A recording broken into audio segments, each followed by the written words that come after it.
नमस्कार. लोकमत.com मध्ये आपलं सगळ्यांचं स्वागत. संपूर्ण राज्याला हादरवून टाकणाऱ्या आणि राज्याचं राजकारण गेले अनेक महिने तापवून ठेवणारं प्रकरण म्हणजे सरपंच संतोष देशमुख हत्या प्रकरण. या हत्या प्रकरणाने राज्यच नाही तर देश हादरला आहे. कारण ही हत्या कशी झाली याची दृश्य, याचे फोटो जेव्हा बाहेर आले, तेव्हा त्या फोटोंमुळे प्रत्येक व्यक्ती हादरली. किती क्रूरपणे माणसं कुणाची हत्या करू शकता याचं उदाहरण म्हणून ही हत्या सध्या सर्वत्र गाजते. आणि याच हत्या प्रकरणाचा एक निर्णायक टप्पा आता समोर आला आहे. कारण यातली मोठी घडामोड म्हणजे या प्रकरणातली सुनावणी काल बीडमध्ये झालेली आहे आणि या सुनावणीला खुद्द विशेष सरकारी वकील उज्ज्वल निकम उपस्थित होते. त्यांनी जवळपास 32 मिनिटं युक्तिवाद केला आणि याच्यात काही महत्त्वाचे पुरावे आमच्याकडे आहेत असा दावा केला. त्याच्याच दुसऱ्या दिवशी आता माहिती समोर येते, या प्रकरणातला प्रमुख आरोपी सुदर्शन घुले आणि त्याच्यासह आणखी दोघांनी खुनाची कबुली दिलेली आहे. आधी खंडणीचं प्रकरण घडलं, त्यातून अपहरण झालं आणि त्यातूनच खून झाला अशी कबुली सुदर्शन घुले याने पोलिसांकडे दिल्याची माहिती सूत्रांनी दिली आहे. या नेमक्या कबुलीमुळे आता या प्रकरणामध्ये नेमकं काय घडू शकतं, हे निर्णायक वळण का आहे, यावर आपण न्यूज अँड न्यूजमध्ये चर्चा करणार आहोत. माझ्यासोबत आहेत संपादक आशिष जाधव. आपण गेले अनेक महिने या प्रकरणाचा सातत्याने फॉलोअप घेतोय आणि या प्रकरणात पहिल्या दिवसापासून जे आरोप होत होते, जी माहिती समोर येत होती, अगदी तसाच घटनाक्रम आता आरोपींच्या कबुलीमधनं समोर येताना दिसतोय. तुमची पहिली प्रतिक्रिया काय? माझी पहिली प्रतिक्रिया ही कालच होती, जी उज्ज्वल निकमांची पत्रकार परिषद झाली आणि त्यांनी एस-आय-टीच्या तपासावरती समाधान व्यक्त केलं. एवढंच नाही तर उज्ज्वल निकम यांनी दावा केला, की आम्ही आज 32 मिनिटांचा जो युक्तिवाद काल विशेष सरकारी वकील म्हणून उज्ज्वल निकम आणि दुसरे सरकारी वकील म्हणून ॲडव्होकेट बाळासाहेब कोल्हे, तर उज्ज्वल निकमांनीच युक्तिवाद केला. 32 मिनिटं युक्तिवाद केला आणि त्यात हे सांगितलं, की कट रचून संगनमतानं संतोष देशमुख यांचा खून झालाय. जे प्रत्यक्ष खून ज्या 6 लोकांनी केलाय, त्यांच्या विरोधात तर भक्कम पुरावे आहेत, व्हिडिओ एव्हिडन्सेस आहेत, डिजिटल पुरावे आहेत. एवढंच नाही तर त्यांच्या कॉलचे CDRs, call details recording, audio samples घेऊन एकमेकांशी मॅचिंग, हे सगळं काही भक्कम पुराव्याच्या रूपात आमच्याकडं आहे. राहिला प्रश्न वाल्मिक कराड आणि विष्णू चाटेचा, तर वाल्मिक कराड हाच मास्टर माइंड किंवा सूत्रधार, याला मास्टर माइंड म्हटलंय आणि सूत्रधार सुदर्शन घुलेला म्हटलं असलं, कारण त्यानं प्रत्यक्ष खून केलाय. वाल्मिक कराडला मास्टर माइंड आणि मुख्य आरोपी केलेला आहे. तर वाल्मिक कराडला मुख्य आरोपी का केलं? सरकारी पक्ष असं म्हणतो की वाल्मिक कराडनं खंडणीसाठी जंग आवादा कंपनीच्या अधिकाऱ्यांना पछाडलं. आवादा कंपनीच्या अधिकाऱ्यांनी वाल्मिक कराडची भेट घेतल्यानंतर दिल्लीला सांगितलं, की आपण आता वाल्मिक कराडला आणि तो ज्यांच्यासाठी खंडणी मागतोय, त्यांना खंडणीची रक्कम द्यायची का? तर तिथे सांगितलं, की नाही, ती तेवढीशी द्यायची नाहीये. तुम्ही त्यांच्याशी डील करा. मग ते म्हणाले, की पोलिसात तक्रार करू का? तर आवादा कंपनीच्या दिल्लीच्या मॅनेजमेंटनी, जे आवादा कंपनीचे अधिकारी आहेत, शिवाजी थोपटे आणि सुनील केदू शिंदे यांना सांगितलं, की तुम्ही पोलिसात तक्रार करू नका. आणि म्हणून पोलिसात तक्रार झाली नाही. असाही विषय आलेला आहे चौकशीतून. तर काल उज्ज्वल निकम यांनी असं सांगितलं, की खंडणीच्याच गुन्ह्यातून कट रचला गेला संतोष देशमुख यांच्या हत्येचा आणि तो कट राबवण्याची जबाबदारी ही वाल्मिक कराडनी विष्णू चाटे आणि सुदर्शन घुलेला दिली. वाल्मिक कराडनी या सबंध प्रकरणामध्ये तो मास्टर माइंड आहे, मुख्य आरोपी आहे. त्याला हे माहिती आहे, की सुदर्शन घुले आणि त्याची जी टोळी आहे 6 लोकांची त्याच्या सकट, ती फील्डवरती दहशत गुंडागर्दी करणाऱ्या केज तालुक्यामध्ये, जिथे आवादा कंपनीचा प्रोजेक्ट त्याच्या हाती दिलेला आहे. असाइनमेंट त्याच्याकडे आहे. लक्षात घे. वाल्मिक कराडच्या बीडमध्ये अशा 4-5 टोळ्या आहेत. गाव तशी टोळी आहे. गाव तसे म्होरके आहेत. दुसरी गोष्ट अशी आहे, की वाल्मिक कराडनी एक काळजी घेतली, की तो थेट सुदर्शन घुलेशी बोललाय. सुदर्शन घुलेला त्यांनी एका सर्टन लिमिट पर्यंत स्वतःकडे येऊ दिलेलं नाही. त्यांनी मध्यस्थी म्हणून विष्णू चाटेला ठेवलेली आहे. कारण केजचा जो विष्णू चाटे आहे, तो केज तालुकाध्यक्ष होता अजित पवारांच्या राष्ट्रवादी काँग्रेसचा. तो राजकीय व्यक्ती सुद्धा होता आणि त्यांनी ती काळजी घेतली आणि खुद्द वाल्मिक कराड सुद्धा अजित पवारांच्या राष्ट्रवादी काँग्रेसचा पदाधिकारी होता. अगदी अजित पवारांची जी सद्भावना कोणती जनसंवाद यात्रा झाली तिचं आयोजन परळी आणि अंबेजोगाई केज भागामध्ये हे वाल्मिक कराडचं होतं.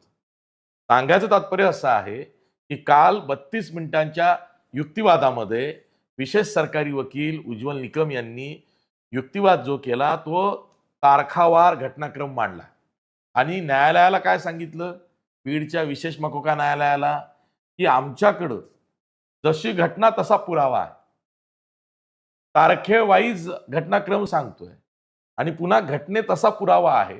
आणि काल त्यांनी एक सीडीआर दिलेला आहे जो चार्जशीटमध्ये नाहीये आणि त्या सीडीआर मधून ते असं म्हणतात की या सीडीआर मधनं हे स्पष्ट होतंय की वाल्मिक कराड हाच कट रचणारा मुख्य आरोपी आहे आणि सुदर्शन घुले आणि त्याच्या इतर 5 असे टोटल 6 जे आहेत, सुदर्शन घुले, प्रतीक घुले, जयराम चाटे, सुधीर सांगळे, महेश केदार, कृष्णा आंधळे यांच्या विरोधात तर व्हिडिओ आणि डिजिटल पुरावे आहेत.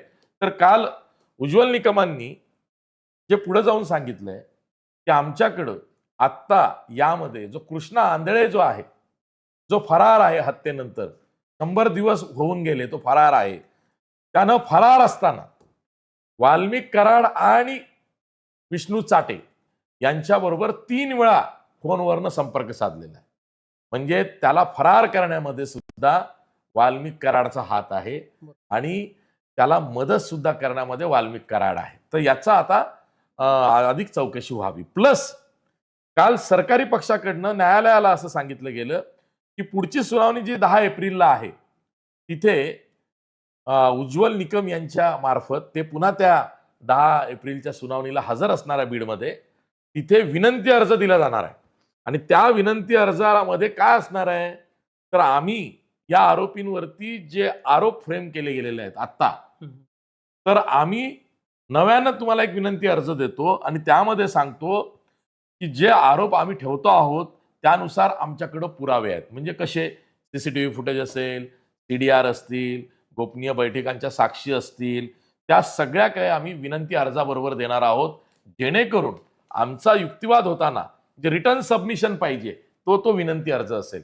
की हे आरोप आम्ही ठेवतो आहोत, या आरोपानुसार आम्ही आमचा युक्तिवाद करतो आहोत आणि आरोप तसे पुरावे आम्ही आता तुम्हाला सादर करतो आहोत आणि जिथे आमचे पुरावे कमी आहेत तपासामध्ये, अजून तपास अपूर्ण आहे, लक्षात घ्या हे 8ही आरोपी जे आहेत चार्जशीटमध्ये ज्यांची नावं आहेत सुदर्शन घुले, प्रतीक घुले, जयराम चाटे, सुधीर सांगळे, महेश केदार, कृष्णा आंधळे, विष्णू चाटे आणि वाल्मिक कराड, या 8ही आरोपींच्या बाबतीत जरी त्यांना आता सध्या न्यायालयीन कोठडी असली तरी पोलीस त्यांना रिमांडमध्ये कस्टोडियल इंटरोगेशनसाठी कधीही घेऊ शकतात. ती मुभा, ती परवानगी ही बीडच्या विशेष मकोका न्यायालयानं सरकारी पक्षाला, पोलिसांना खास करून जे तपास अधिकारी आहेत एसआयटीला, सीआयडीला दिलेले आहे. तेव्हा युक्तिवादादरम्यान जर का आम्हाला असं वाटलं की इथे कृष्णा आंधळे आज जो फरार आहे तो सापडला किंवा युक्तिवादामध्ये आम्हाला असं सापडलं की आमच्याकडे नवे पुरावे आले, जो जसा सीडीआर त्यांनी काल दिलेला आहे आणि तो देताना काय म्हटलंय की इथे जर का आम्हाला वाल्मिक कराड आणि बाकीच्या कोण्या आरोपींची इंटरोगेशन, जे कस्टोडियल इंटरोगेशन आहे ते करायचं असेल तर आम्हाला रिमांड पाहिजे. म्हणजे हे प्रकरण थोडक्यात संपेल असं नाहीये. 10 एप्रिलला जो विनंती अर्ज जातोय तो अधिक महत्वाचा असणार आहे. दरम्यान जे साक्षीदार आहेत त्यांची ओळख ही गोपनीय ठेवली पाहिजे, ती सुद्धा विनंती ही सरकारी पक्षाकडनं कोर्टाला केली गेलेली आहे. आणि म्हणजे तू जसं मला म्हणालास की पहिली स्वाभाविक प्रतिक्रिया काय आहे, तर काल विशेष सरकारी वकील उज्ज्वल निकम यांनी जोरदार बॅटिंग करून ही केस किंवा या केसचा किंवा या खटल्याचा युक्तिवाद जो आहे सरकारी बाजूचा तो ओपन केलाय, ओपनिंग झालेला आहे. म्हणजे त्यांनी आता एक एक करून, आणि मी कालही म्हणालो की उज्ज्वल निकमांना मी 1993 पासून ओळखतोय वेगळ्या माध्यमात, म्हणजे पत्रकार नसताना सुद्धा, आणि पत्रकार झाल्यावरती काय त्यांच्याशी जास्त संपर्क आला. त्यांचे अनेक खटले जवळून बघितले. ते प्रत्येक सुनावणीमध्ये नवीन काहीतरी हे कोर्टासमोर सादर करतात. तो त्यांच्या खाक्या किंवा हातोटी आहे आणि त्यातनं नवी दिशा त्या प्रकरणाला ते देत असतात. तर काल त्यांनी नवं काय केलंय, तर काल त्यांनी पहिल्याच सुनावणीला जेव्हा अपियर झाले तेव्हा उज्ज्वल निकमांनी एक नवा सीडीआर दिलेला आहे आणि तो सीडीआर उज्ज्वल निकमांनी दावा केलाय की या सीडीआर मुळे वाल्मिक कराड हा पुरता अडकतोय. त्याच्याच आदेशावरनं संतोष देशमुख यांचा खून झालाय, कट रचला गेलाय. हे सगळं काही त्यांनी तारखावाईज सांगितलं, ते मी नंतर सांगणार आहे. पण आपल्याला जी माहिती मिळाली आणि कदाचित त्या सीडीआरचाही तो भाग असू शकतो किंवा पोलीस तपासामध्ये जी साक्ष नव्यानं चार्जशीट मध्ये नाही आहे ती काल दिलेली गेलेली आहे युक्तिवादादरम्यान, ती ही आहे की सुदर्शन घुले, जयराम चाटे, महेश केदार यांनी हत्येची कबुली दिलेली की होय आम्ही हत्या केली. आणि एवढंच नाही तर वाल्मिक कराडच्या सांगण्यावरून, आदेशावरून आणि त्याच्या खंडणीसाठी आम्ही खून केला. कारण आवाजा कंपनी आणि खंडणी यामध्ये संतोष देशमुख आड आले आणि त्यांना आडवा करण्याचा आदेश हा वाल्मिकांना कराड यांनी दिला आणि त्यांच्या आदेशाने आम्ही खून पार पाडला असं त्यांनी म्हटलंय. मी काल ही शक्यता व्यक्त केली होती ती ही की वाल्मिक कराडनं 31 जानेवारीला शरण येण्यापूर्वी काही मिनिटं आधी सोशल मीडियावरती त्याची रिॲक्शन प्रसारित केली होती, त्याचा एक व्हिडिओ रिलीज केला होता. बरोबर. त्यात तो काय म्हणाला होता की संतोष भैया देशमुख यांचा खून ज्यांनी केला त्या मारेकरांना फाशी व्हावी, फास्ट ट्रॅक कोर्टामध्ये खटला लढून फाशी व्हावी आणि माझ्यावर जो खंडणीचा गुन्हा नोंदवलेला आहे तो बोगस आहे. वास्तविक पाहता माझ्याकडे अटकपूर्व जामीन घेण्याचा अधिकार होता, तरी सुद्धा मी शरण येतोय. तेव्हा त्याला तो कॉन्फिडन्स होता की हा तपास एवढा पुढे जाणार नाही. 11 डिसेंबरला 29 नोव्हेंबरच्या घटनेचा हत्येच्या 2 दिवसानंतर जो खंडणीचा FIR आला आवाजा कंपनीच्या अधिकाऱ्याकडनं, त्यातच फक्त वाल्मिक कराड दिसेल असं वाल्मिक कराड आणि तेव्हा वाल्मिक कराडला मदत करणाऱ्या राजकीय नेत्यांना वाटत होतं. आणि म्हणून मग धनंजय मुंडे यांचं मंत्रिपद वाचवण्यासाठी वाल्मिक कराड हा आपला आता फक्त खंडणीचा सहभाग दाखवलेला आहे, उद्या गुन्हा नोंदवला तरी आपल्याला जामीन सहज मिळणार, आपण आपलं सत्ताकारण राजकारण करायला मोकळे, अशा आविर्भावात तो शरण आला होता. पण नंतर SITनं हे लक्षात घेतलं की नाही, खंडणीच्या गुन्ह्यातूनच खून झालाय आणि त्याचे भक्कम पुरावे हे समोर येत आहेत, जनप्रक्षोभ वाढतोय. तेव्हा मग वाल्मिक कराडला संतोष देशमुख खून प्रकरणामध्ये मुख्य आरोपी केला गेलेला आहे. आणि आता त्या बाबी स्पष्ट करताना, सिद्ध होताना कबुली जबाब जो आहे सुदर्शन घुलेचा, जयराम चाटेचा आणि महेश केदारचा हा प्रचंड महत्वाचा आहे, खूप महत्वाचा आहे. प्लस कृष्णा आंधळे हा फरार असताना हत्येनंतर त्यानं 3 वेळा फोनवरनं वाल्मिक कराड विष्णू चाटेशी संपर्क साधलेला आहे. त्यामध्ये विष्णू चाटे, वाल्मिक कराड यांच्याशी फरार आरोपी कृष्णा आंधळे याचा संपर्क, प्लस कृष्णा आंधळे आणि महेश केदार हे जे 2 आरोपी आहेत ज्यांनी व्हिडिओ शूटिंग केलंय, ज्यांनी फोटोज काढलेले आहेत त्यांच्या मोबाईलमधून, आणि मोकारपंथी व्हॉट्सअप ग्रुपवरती जी 2 तास मारहाण चालली त्याचं मध्ये लाईव्ह टेलिकास्ट व्हॉट्सअप ग्रुपमधनं मोकारपंथी ग्रुपवरती करण्याचा प्रयत्न केलेला आहे. आता जी एक धक्कादायक माहिती पुढे आलेली आहे ती अशी आहे की 15 व्हिडिओज आणि 8 फोटोज हे प्रसारमाध्यमांना लीक झालेले आहेत मारहाणीचे, किंवा हे असे ते व्हिडिओज आहेत, फोटो तर रिलीज झालेच होते, आपण बघितलं होतं. हे 15 व्हिडिओज हे चार्जशीट मध्ये देण्यात आलेले आहेत, फक्त ते रिलीज नाही आहेत. पण काहींचं म्हणणं आहे की ते प्रसारमाध्यमांकडे सुद्धा येत आहेत, अजून आलेले नसतील कदाचित. माझ्याकडे जी माहिती आली आहे ती अशी आहे की या व्हिडिओजवरनं असं कळतंय की महेश केदार याच्या मोबाईलवरून पहिला व्हिडिओ कॉल लावला गेला ज्यावरती मारहाण दाखवली गेली. तो पहिला व्हिडिओ कॉल दुपारी 3:56 केलेला आहे.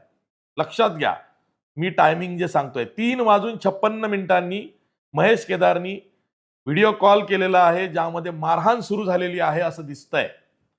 आणि शेवटचा मारहाणीचा कॉल जो आहे तो आहे 5:53 म्हणजे 3:56 म्हणजे जवळपास 4 वाजता आणि 5:53 शेवटचा कॉल झाला तेव्हा म्हणजे 6 वाजता. म्हणजे 2 तास लोखंडी सळा, रॉड, त्यानंतर क्लच वायर एवढंच नाही तर गॅस पाईप, लाठ्या काठ्या बुक्क्यांनी संतोष देशमुख यांना 2 तास मारहाण झाली, अमानुष पद्धतीने मारहाण झाली. 350हून अधिक ठोके त्यांच्या शरीरावरती मारहाणीचे आहेत. ठोके म्हणजे हा पोस्टमार्टम मधला शब्द आहे की या ठोक्यांमध्ये रक्त जमतं आणि ते रक्त जमून जमून जमून तिथं माणसाचा मृत्यू होतो. तर तसे 350 ठोके हे संतोष देशमुख यांच्या शरीरावरती पोस्टमार्टम करतेवेळी आढळलेले आहेत. तर ती मारहाणच 2 तास चालली आहे इतकी निर्घुणपणे. याचे सगळे video evidences, digital evidences plus phone conversation जे आहेत ते, हे सगळं काही काल न्यायालयात दिलेलं आहे. काल नव्यानं CDR दिला आहे. फरार कृष्णा आंधळे यांनी 2दा हे केलंय तेही दिलेलं आहे. आणि आता मी जसं सांगितलं तसे डिटेल्स दिलेले आहेत. यावरनं काय दिसतंय की पहिले 6 जे तू माझा प्रश्न विचारला मी मुद्दावरून पालाळा देऊन ही माहिती दिली, तर पहिली प्रतिक्रिया ही आली आहे की कालच्याच आर्ग्युमेंटमध्ये, युक्तिवादमध्ये ऍडव्होकेट उज्ज्वल निकमांच्या हे स्पष्ट झालेलं आहे की जे पहिले 6 आरोपी आहेत ज्यांनी प्रत्यक्ष मारहाण केलेली आहे आणि त्याचे व्हिडिओ आणि डिजिटल एव्हिडन्सेस हे जमा आहेत, ते प्रसारित झालेले आहेत सगळीकडे, त्यांना कुठल्याही कितीही फास्ट ट्रॅक वरती लवकर जरी ही सुनावणी आटपली तरी एवढे भक्कम पुरावे ऑलरेडी तपास अधिकाऱ्यांनी दिलेले आहेत, SITनी जमा केलेले आहेत, चार्जशीट मध्येच दिलेले आहेत. त्यानुसार सुदर्शन घुले जो सूत्रधार दाखवलेला आहे, कारण त्यानं प्रत्यक्ष मारहाण केली आहे. सुदर्शन घुले आणि त्याचे जे 5 टोळी बहाद्दर आहेत, प्रतीक घुले, जयराम चाटे, सुधीर सांगे, महेश केदार आणि कृष्णा आंधळे, त्यातला कृष्णा आंधळे फरार आहे. तो सापडेल नाही सापडेल सोडून देऊया, पण हे जे 5 आहेत, सुदर्शन घुले, प्रतीक घुले, जयराम चाटे, सुधीर सांगळे, महेश केदार, यांना फाशीच होते. आणि म्हणून मग त्यांना जे कलम लागलेलं आहे BNSचं आणि मकोकाचं, त्यानुसार, त्या कलमानुसार त्यांना ती फाशी होते. 103(1) म्हणजे आधीचं जे IPS होतं, CRPC, IPC, IPS, IPCची कलम, त्यामध्ये खुनाचा गुन्हा 302 होता. तर त्याला पॅरलल BNS 2023 या न्याय संहितेनुसार आता नव्या 103(1) म्हणजे खुनाचा गुन्हा, त्यासाठी फाशी किंवा आजन्म शिक्षा तसंच दंड, ही शिक्षा या 6 लोकांना, पण त्यातला कृष्णा आंधळे फरार आहे, या 6 लोकांना झालीच पाहिजे, होतेच आहे. आणि ती राज्य सरकारची भूमिका आहे. तीच भूमिका काल विशेष सरकारी वकील उज्ज्वल निकमांनी मांडली आहे.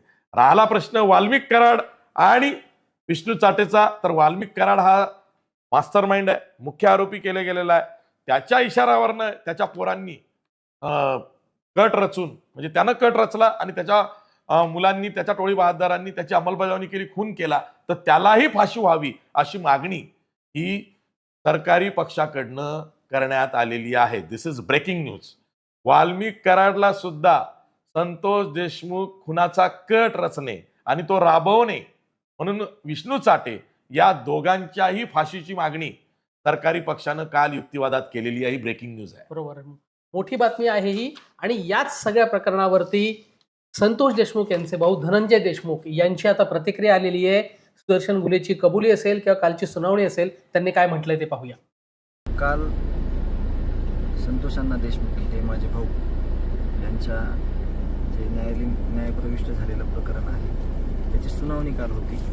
आणि सुनावणी दरम्यान ज्या काही गोष्टी घडल्या, जे काही युक्तिवाद झाले, त्याच्यात असं स्पष्ट झालेलं आहे की जे गुन्हेगारी आहे ही सगळी जी संघटित गुन्हेगारी आहे, जे आपण पहिल्यापासून म्हणतो की हे सगळे आरोपी एकच आहे, अपहरण ते खून, ही सगळी जी घटना आहे हे सगळे आरोपी एकच आहेत.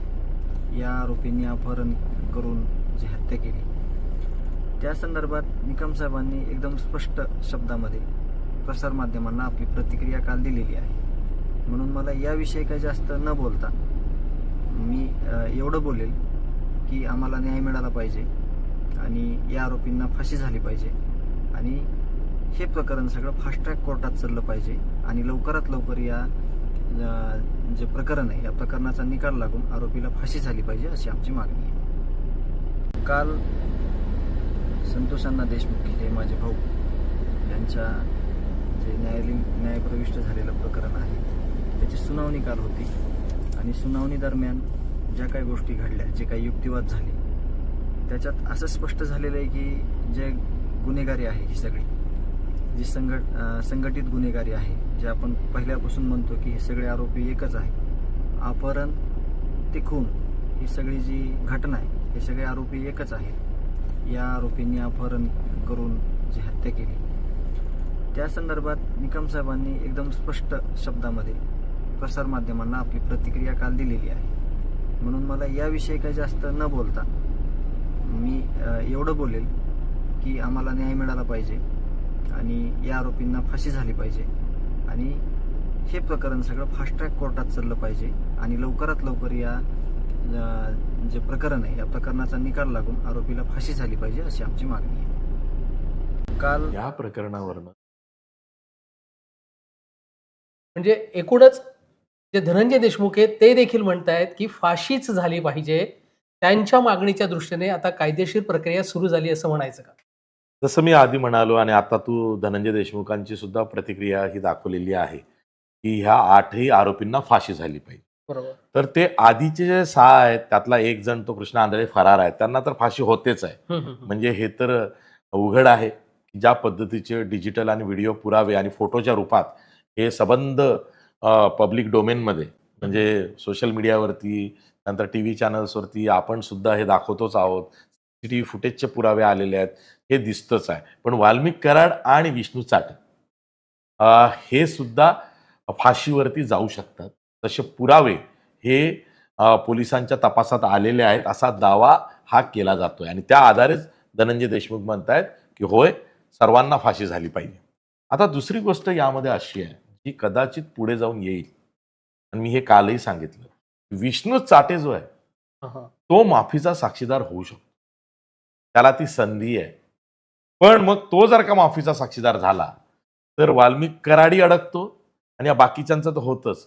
तेव्हा आता विष्णू चाटेला माफीचा साक्षीदार केला जाईल की नाही, वाल्मिक कराडच्या विरोधात एवढे भक्कम पुरावे आहेत की त्याला फाशीची शिक्षा होईल.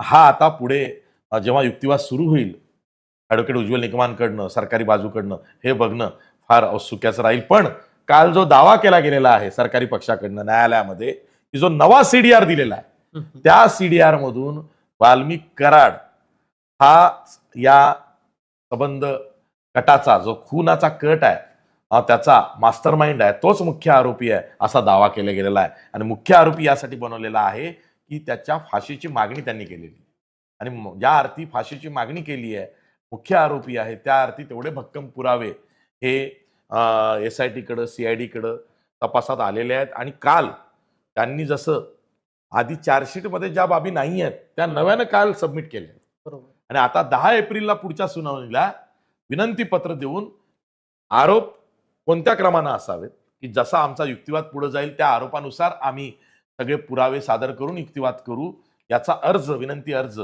उज्ज्वल निकमांकडनं बीड विशेष मकोका न्यायालयात सादर केला जाणार आहे.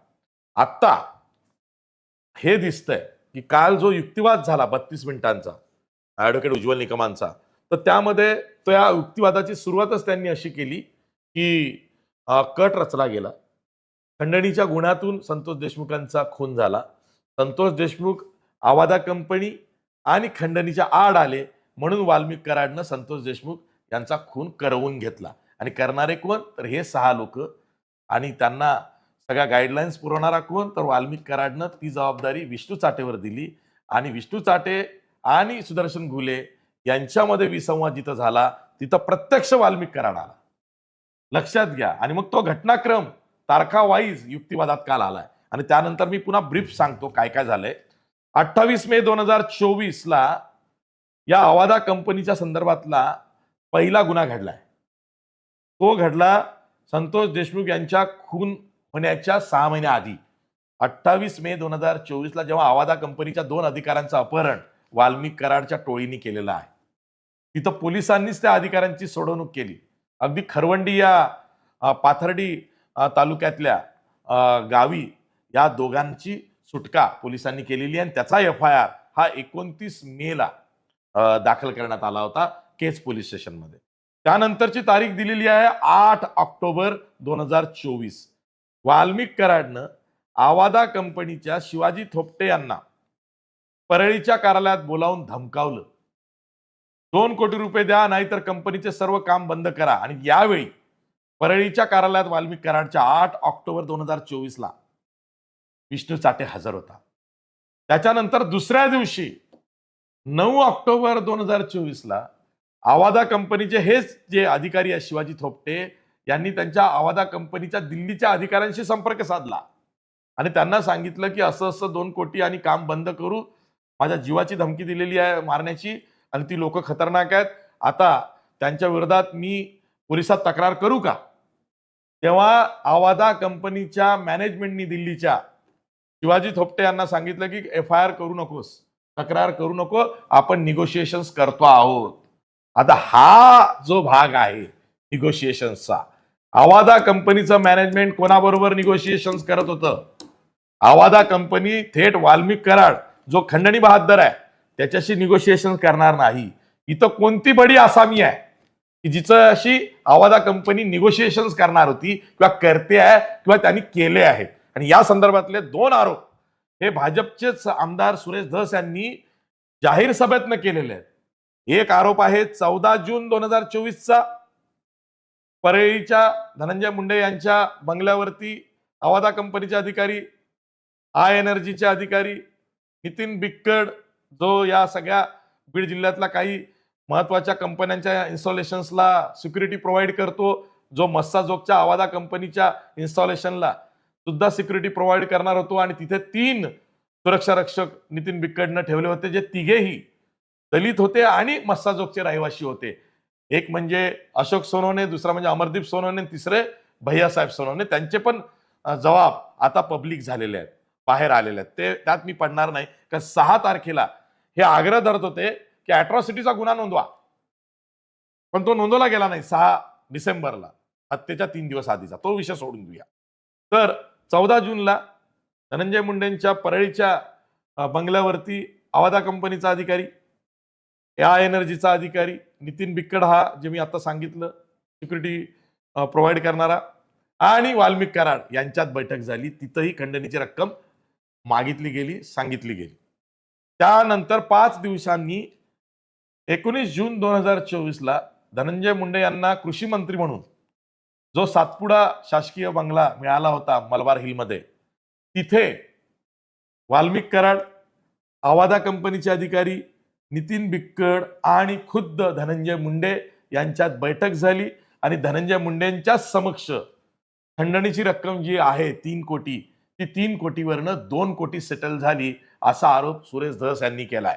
माझं अजूनही म्हणणं आहे की जर का सुरेश धस एक जबाबदार आमदार आहेत भाजपचे, सत्ताधारी पक्षाचे, गृहमंत्र्यांच्याच पक्षाचे, आणि त्यांनीच हे प्रकरण विधिमंडळात आधी उपस्थित केलं, त्यावरती जोरदार भाषण नागपूरच्या हिवाळी अधिवेशनामध्ये केलं. यावेळेस मात्र ते सभागृहात बोलले नाहीत. पॉइंट टू बी नोटेड, लोकांनी लक्षात घ्यावं, सुरेश धस बोललेले नाहीयेत या अधिवेशनात या प्रकरणात. तर सुरेश धस जर का पब्लिकली अशा आरोप करत असतील आपल्याच महायुतीच्या मंत्र्याच्या विरोधात, तेव्हा ते मंत्री होते धनंजय मुंडे, तर मग सुरेश धस यांची जबानी का नोंदवून घेतली जात नाही या तपासामध्ये? त्यांची साक्ष का महत्वाची मानली जात नाहीये? ते म्हणतायत माझ्याकडे पुरावे आहेत या 2 बैठकांचे, का त्यांची साक्ष पोलीस नोंदवून घेत नाही? हा सवाल उद्या उपस्थित होईल. कारण जर का धनंजय मुंडे यांचा संबंध याच्याशी जोडायचा असेल तर आणि तरच.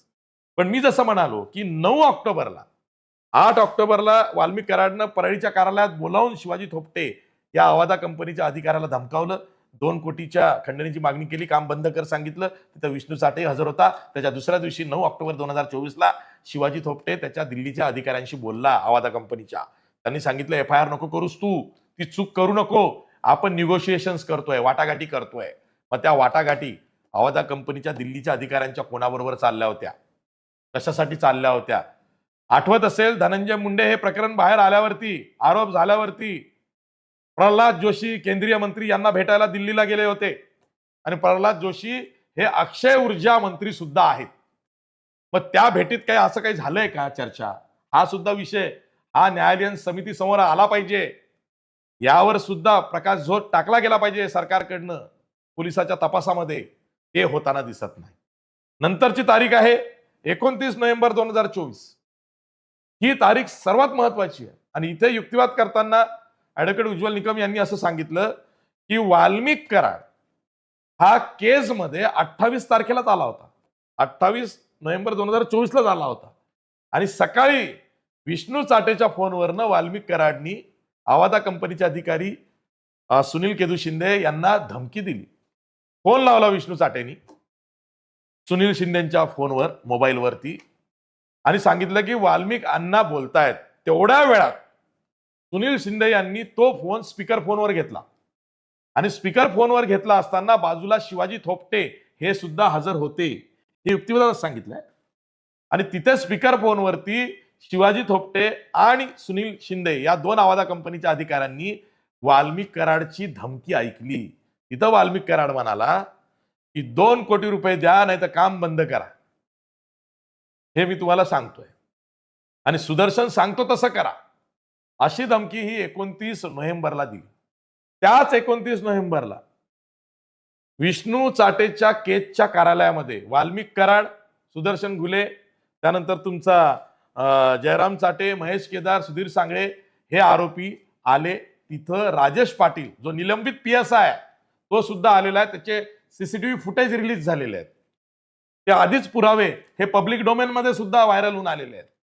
तर तिथे ती बैठक झाली, तिथे कट सजला असा दावा काल युक्तिवादात करण्यात आला की तिथेच हे ठरलं की हा जो कोण संतोष देशमुख सरपंच आहे मस्साजोगचा, आणि 30 एकर जागा मस्साजोगची ही आवादा कंपनीनं भाड्यावरती घेतलेली आहे. त्या संतोष देशमुखनी सरपंच म्हणून गावकऱ्यांसाठी नडला तो आवादा कंपनीला, आणि त्यांनी एकरी रक्कम वाढवून घेतली भाड्याची. त्यामुळे गावकरी हे संतोष देशमुखच्या मागे होते सरपंच म्हणून, आणि तो सत्ताधारी पक्षाचा सरपंच होता, भाजपचा भूतप्रमुख होता संतोष देशमुख. तर संतोष देशमुख आड आला तर बघू हे तिथंच शिजलंय की काय अशी शंका येते, तसे पुरावे भेटत आहेत. हे झालं 29 नोव्हेंबरला. त्याच्यानंतर तारीख येते आहे 6 डिसेंबर. ही खूप महत्वाची आहे. या 6 डिसेंबरला मस्साजोगच्या त्या आवादा कंपनीच्या कार्यालयाच्या ठिकाणी मारहाण झाली. तिथं सगळे एकमेकांना भिडले. संतोष देशमुखांनाही बोलावलं गेलं, कारण हे जे तिघे सोनवणे बंधू आहेत ते दलित रहिवासी हे मस्साजोगचेच होते. ते तिघेच असे होते की ज्यांना रोजगार दिला गेला.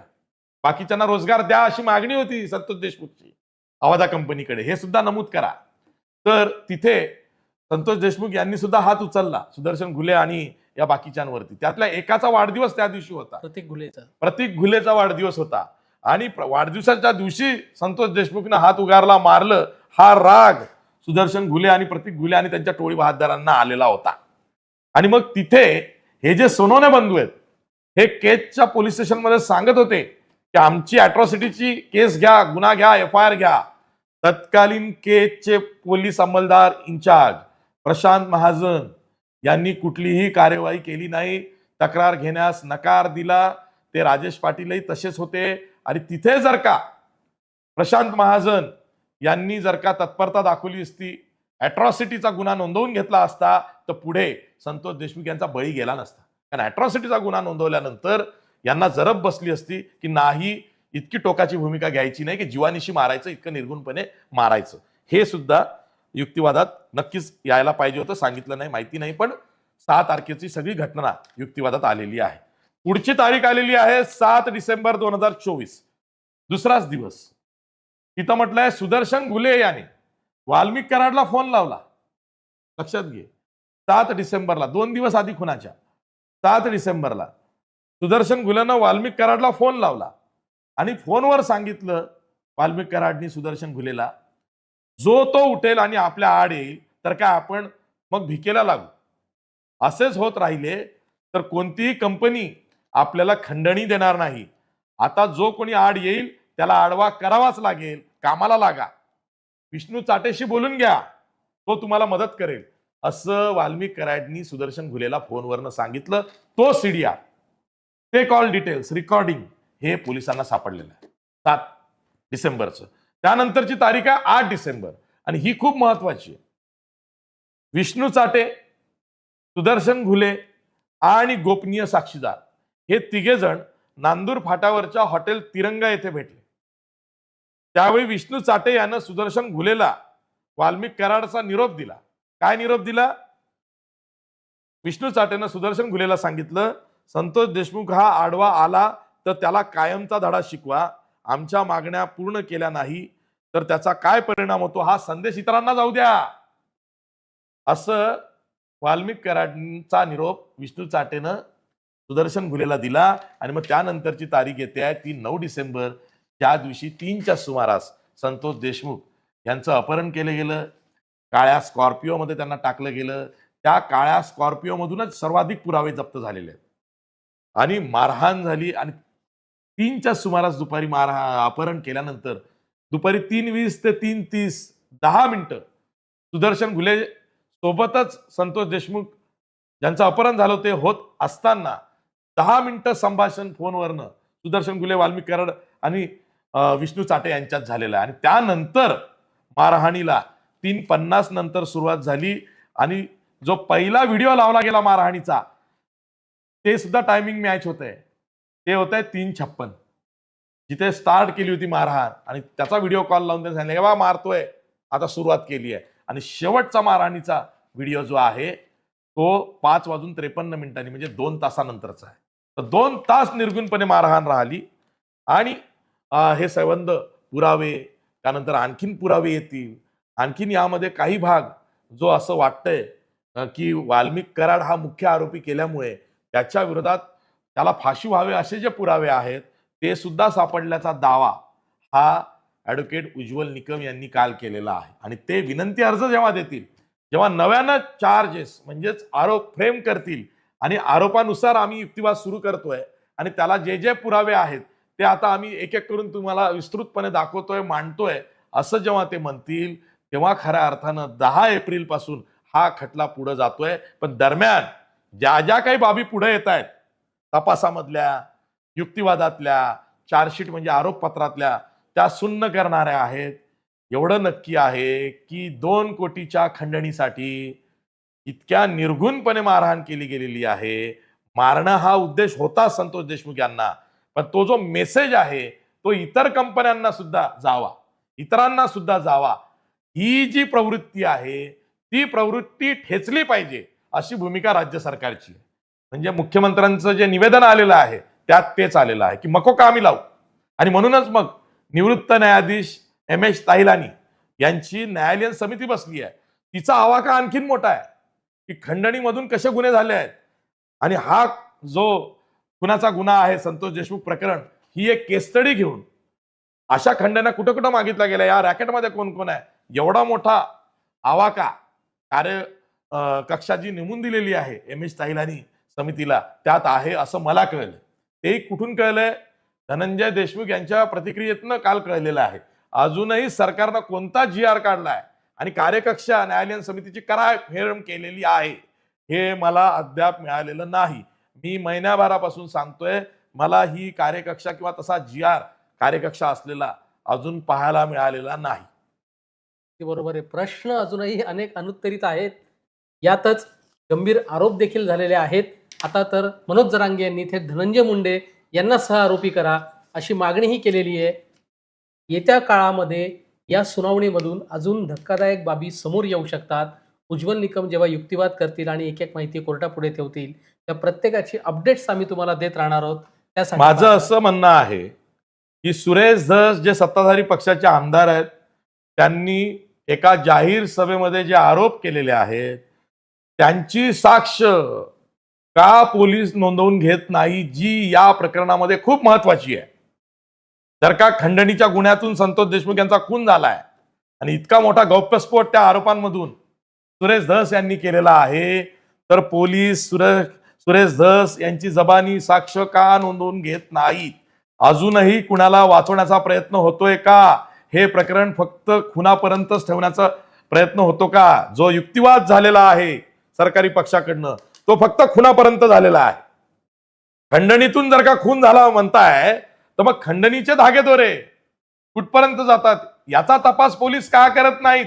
हा सवाल उभ्या महाराष्ट्राला पडलाय. बरोबर आहे. याच प्रश्नाचं उत्तर कदाचित पुढच्या सुनावण्यांमधून मिळेल का त्याच्यावर आमचंही लक्ष असेल. याबाबतचे अपडेट्स आम्ही देत राहू. पाहत राहा लोकमत.com.